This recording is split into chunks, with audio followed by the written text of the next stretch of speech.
एक ही ख्वाब कई बार यूं देखा मैंने। तूने साड़ी में उड़स ली है मेरी चाबियां घर की, और चली आई है बस यूं ही मेरा हाथ पकड़कर। घर की हर चीज संभाले हुए अपनाए हुए तू मेरे पास मेरे घर में मेरे साथ है सोनू।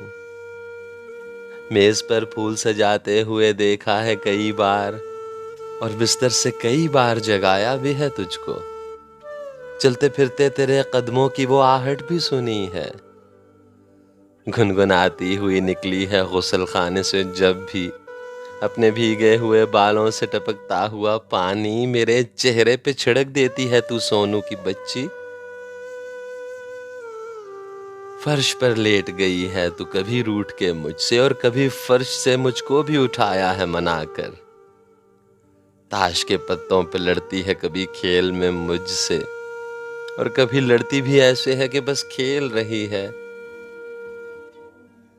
और मालूम है जब जब देखा था ये ख्वाब तुम्हारा, अपने बिस्तर पे मैं उस वक्त पड़ा जाग रहा था।